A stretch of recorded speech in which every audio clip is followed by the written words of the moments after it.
Cranberries.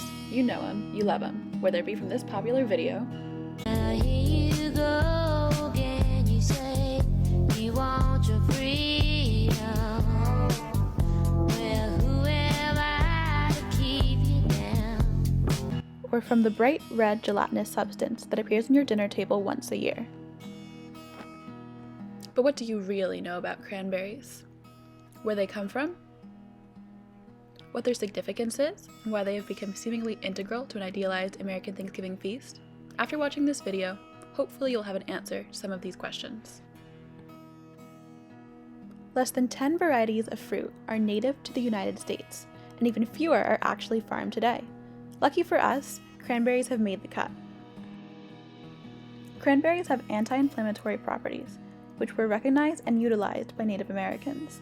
They made use of them for both food and medicine, even spreading it on their wounds. And today, we know that cranberries are one of the foods full of the most disease-fighting antioxidants. Every year, at least 1/5 of America's total harvest is consumed around one day, Thanksgiving, and most of that is going into cranberry sauce. A mere 5% of the nation's crop is actually sold as whole, fresh cranberries, but whether they are dried and sweetened or made into juice or sauce, all of its products start with these little berries. Nearly 2/3 of all cranberry production belongs to the Ocean Spray Cooperative, which allows smaller, family-owned farms to sell their cranberries at a larger scale. They treat their farmers well and pay fair prices to keep upwards of 700 farming families afloat. Contrary to popular belief, cranberries don't grow underwater, so now you might be wondering, how do they grow? They grow on low, trailing vines and in sunken beds called bogs. These plants are perennial, meaning that they come back year after year. And the 7 acres of bogs here at the Nature Trail at Patriot Place have been here since 1929 and have been cultivated by growers ever since. Massachusetts is one of the top cranberry growing states, with more than 14,000 acres of bogs and 400 cranberry growing families. Cranberries take a long time to grow, 16 months in fact, and because of this, 2 seasons of berries are on the vines at the same time, meaning that farmers have to carefully nurture 2 seasons of cranberries at once. Water is essential for the growing process, and a lot of it. Generally, the vast majority of the land on cranberry farms is actually a series of reservoirs and watersheds used for flooding the bogs. This allows for more biodiversity at cranberry farms. Another sustainable practice used by farmers is simply borrowing the water from nearby bodies and then putting it back when they're done flooding.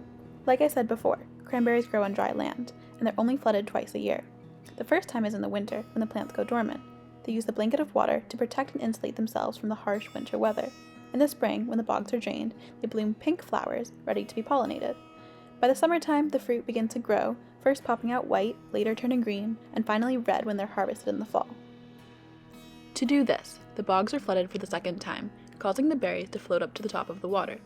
A harvester drives to the bogs to knock the berries free from their vines, and then they are pushed into vacuums that suck them into a truck to be taken away.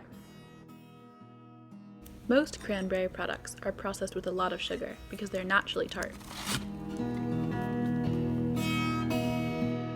But if you want something a little bit healthier for your Thanksgiving meal, you can whip up some homemade cranberry sauce, which allows you to control the ingredients.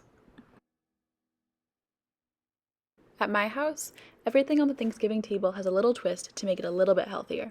From the whole wheat stuffing to the cauliflower mashed potatoes, it is part of my family's way of life to consciously eat nutritious foods, so on Thanksgiving it is no different. Every family has their own slightly different Thanksgiving rituals, making us all unique while still being connected through the meal. And to end this video, I'm showing another example of how we all put our own twist on a classic.